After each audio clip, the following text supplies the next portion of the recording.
நாளிலும் கர்த்தருடைய வார்த்தை ஒரு சில நிமிடங்கள் நாம் தியானிக்க போகிறோம். என்னோடு கூட சேர்ந்து நீங்கள் கர்த்தருடைய வார்த்தையை தியானிக்க உங்களுடைய வேதத்தை எடுத்துக்கொள்ளும்படியாக உங்களுடைய அன்போடு கேட்கிறேன். கர்த்தருடைய வசனம் குறைபெற்றதும் ஆத்மாவை உயிர்ப்பிக்கிறதுமாக இருக்கிறது. வார்த்தையை எவன் தன் இருதயமாகிய நல்ல பலகையில் எழுதி கொள்ளுகிறானோ அவன் இருதயத்தில் சஞ்சலமும் தவிப்பும் ஓடி போகும் என்று வேதம் சொல்லுகிறது. அல்லேலூயா. கர்த்தர் நல்லவர். அவருடைய வார்த்தைக்கு நேராக திரும்புவோம். நான் உங்களுக்காக வாசிக்கிறேன். உபாகமத்தின் புஸ்தகம் 28ஆம் அதிகாரம் 8ஆம் வசனம். கர்த்தர் உன் களஞ்சியத்திலும் நீ கையிடும் எல்லா வேலைகளிலும் உனக்கு ஆசீர்வாதம் கட்டளையிடுவார். உன் தேவனாகிய கர்த்தர் உனக்கு கொடுக்கும் தேசத்திலே உன்னை ஆசீர்வதிப்பார். ஆமென். அல்லேலூயா. வசனம் இப்படியாய் அழகாய் சொல்லுகிறது, உன் தேவனாகிய கர்த்தர் உனக்கு கொடுக்கும் தேசத்திலே உன்னை ஆசீர்வதிப்பார். நாம் இந்த வசனத்தை ஆழமாய் நாம் தியானிப்போமானால், வாசிப்போமானால், கருத்தாக இதை படிப்போமானால், கர்த்தர் அநேக வார்த்தைகளை இதில் நமக்கு ஆலோசனையாய், கட்டளையாய், நாம் பின்பற்ற வேண்டியவைகளாய் அநேக காரியங்களை இதிலே உள்ளே வைத்து நமக்கு சொல்லியிருக்கிறார். நாம் அதை தியானிக்க போகிறோம். பாருங்க, உன் தேவனாகிய கர்த்தர். இந்த நாளின் செய்தியின் தலைப்பு உன் தேவனாகிய கர்த்தர். எல்லாம் சொல்லுங்க, என் தேவனாகிய கர்த்தர். ஆமென். அவர் என்னுடைய தேவன். என் தேவன் எனக்காய் செய்கிற காரியங்கள் என்ன, அவர் என்னிடத்தில் எதிர்பார்க்கிறது என்ன, அவர் என்னுடைய வாழ்க்கையிலே செய்ய விரும்புகிறது என்ன, அதுதான் வசனத்தில் அழகாய் வாசித்தோம். உனக்கு கொடுக்கும் தேசத்தில் அவர் உன்னை ஆசீர்வதிப்பார். வேதம் சொல்லுகிறது, அவருடைய பிள்ளைகளை ஆசீர்வதிப்பது தான் அவருக்கு பிரியம். அவருடைய பிள்ளைகளை அவர் உயர்த்துவது தான் அவருக்கு பிரியமாக இருக்கிறது. எனக்கு அன்பான தேவ ஜனமே, ஆண்டவர் உம்மை உயர்த்த விரும்புகிறார். ஆண்டவர் நம்மை ஆசீர்வதிக்க விரும்புகிறார். ஆனால் சில காரியங்களை நம்ம இடத்துல எதிர்பார்க்கிறார். எப்படி ஒரு சாப்பாடு ஆக்கணும், சோறு வடிக்கணும் அப்படின்னா வெறும் பாத்திரத்தை எடுத்து அதில் தண்ணீரை ஊற்றி அதை வடித்தா உள்ள சாதம் வராது, சாப்பாடு வந்துடாது. அரிசின்றது என்ன செய்யணும், உள்ள போடணும். முக்கியமான தேவையான காரியங்களே உள்ள போடாமல் நம்ம சட்டியை வடித்தாலும் வெறும் தண்ணி தான் இருக்குமே தவிர அதில் நம்ம சாப்பிடுவதற்கு ஒரு ஆகாரமும் இருக்காது. இதே போல தான் நம்ம அநேக நேரங்களில் கடைபிடிக்க வேண்டிய கட்டளைகள் அப்படின்றத விட்டுட்டு வெறும் தண்ணீரை வடித்து ஒன்றுமில்லையே என்று சொல்லி நாம் அநேக நேரங்களில் கலங்கி கொண்டிருக்கிறோம். அநேக நேரங்களில் கவலைப்பட்டு கொண்டிருக்கிறோம். ஆண்டவர் சொல்கிறாரு, என் வார்த்தை என்னும் ஆகாரம் உனக்குள்ளே இருக்குமானால் அந்த வார்த்தை கிரியை செய்யும். அந்த வார்த்தை தேவையானதை கொண்டு வரும். காற்றும் இல்லை, மழையும் இல்லை. ஆனால் ஆண்டவர் சொல்கிறாரு, என் வார்த்தையினால் பள்ளங்கள் நிரம்பும். ஆமென். கர்த்தர் பள்ளங்களை நிரப்ப போதுமானவராக இருக்கிறார். நாம் வார்த்தையை, ஆண்டவருடைய வசனத்தை, வாக்குத்தத்தங்களை பிடித்து கொண்டு அதற்கு கீழ்ப்படிந்து நடக்கிறவர்களாய் காணப்பட வேண்டும். கர்த்தர் இதை விரும்புகிறவராக இருக்கிறார். அல்லேலூயா. ஆமென். கர்த்தர் நல்லவர். இங்கே வசனம் அழகாய் சொல்லுகிறது, இதுதான் இந்த செய்தியின் ஆதார வசனம்.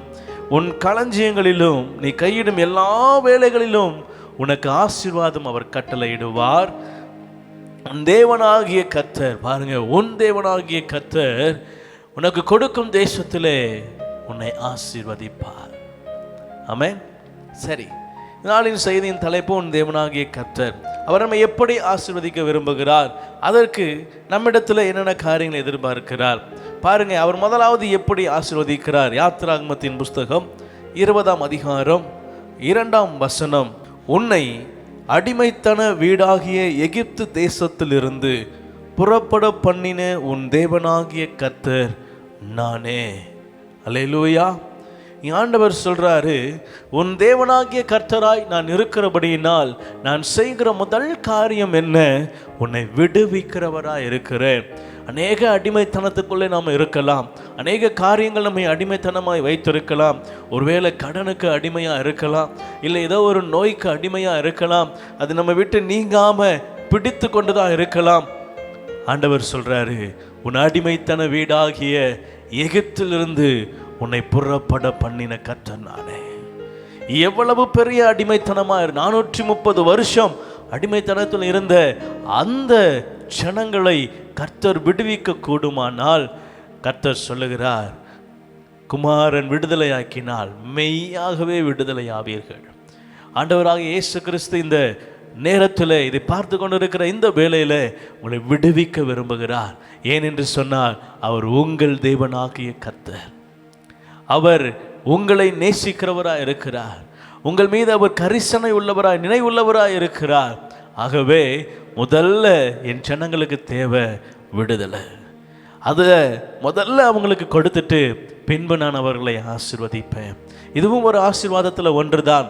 ஆனால் நான் அவருடைய பிள்ளையாக இருக்கிறபடியினாலும், அவர் என்னுடைய தகப்பனாக இருக்கிறபடியினாலும், நான் முதலாவது என்னிடத்திலிருந்து அகற்ற வேண்டியது உலகத்தின் அடிமைத்தனத்திலிருந்து நான் விடுதலையாக வேண்டும்.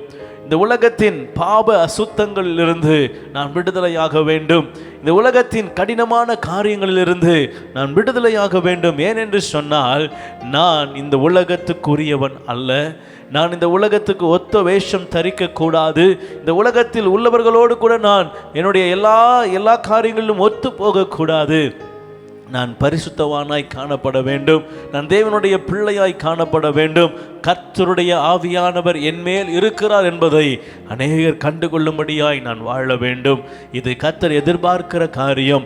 அதற்காக அவர் செய்கிற முதல் காரியம் உம்மை விடுவித்து கொண்டு வருகிறார். அல்லேலூயா. பார்த்து கொண்டிருக்கிற உங்களுடைய வாழ்க்கையிலும் கர்த்தர் விடுதலையை கொடுத்து உங்களை மீட்க போகிறார். காரணம், அவர் உங்கள் தேவன் ஆகிய கர்த்தர். இன்னொரு காரியத்தை நான் வாசிக்க விரும்புகிறேன். எடுத்தவர்கள் வாசிக்கலாம். உபாகமத்தின் புஸ்தகம் 2ஆம் அதிகாரம் 7ஆம் வசனம். உன் தேவனாகிய கர்த்தர் உன் கை கிரிகளை எல்லாம் உன்னை ஆசீர்வதித்து வருகிறார். இந்த பெரிய வனாந்தர வழியாய் நீ நடந்து வருகிறதை அவர் அறிந்திருக்கிறார். அல்லேலூயா. நான் நடந்து வருகிற வனாந்தரத்தை அவர் அறிந்திருக்கிறார்.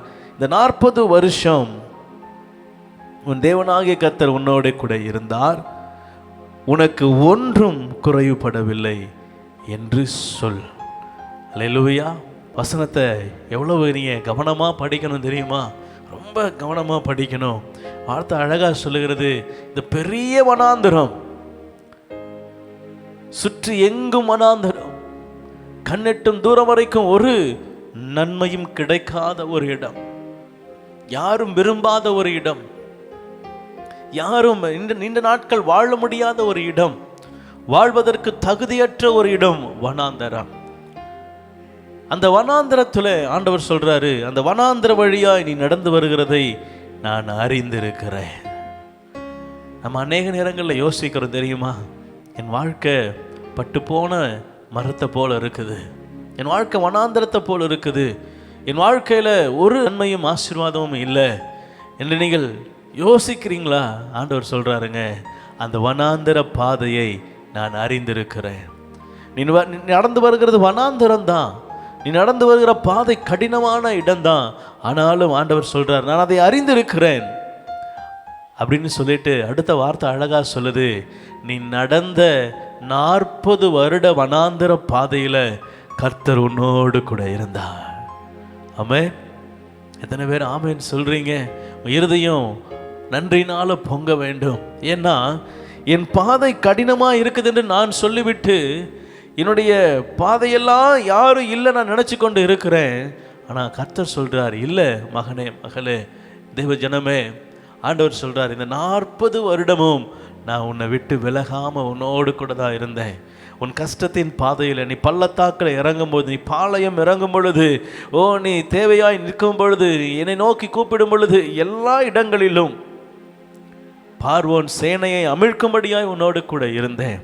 செங்கடலை கடக்கும் பொழுது உன்னோடு கூட இருந்தேன். யோர்தானை குவியலால் இருக்க பண்ணின போது உன்னோடு கூட இருந்தேன். எரிகோ உடையும் பொழுது உன்னோடு கூட இருந்தேன். மாறாவின் தண்ணீரை கசப்பான தண்ணீரை சுவையான தண்ணீரை மாற்றும் வரை உன்னோடு கூட இருந்தேன். நீ புலம்பி திரியும் போது கூட உங்களோட தான் இருந்தேன். எனக்கு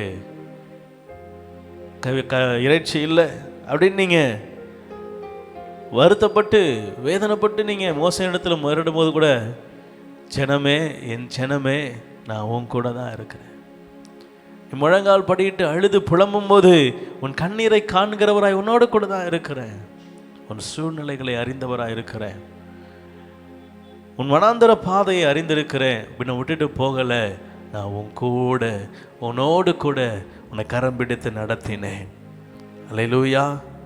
கர்த்தர் நல்லவர். அதே யாத்திராகமம் 20:12, உன் தேவனாகிய கர்த்தர் உனக்கு கொடுக்கிற இந்த தேசத்திலே உன் நாட்கள் நீடித்திருப்பதற்கும் உன் தகப்பனையும் உன் தாயையும் கனம் பண்ணுவாயாக.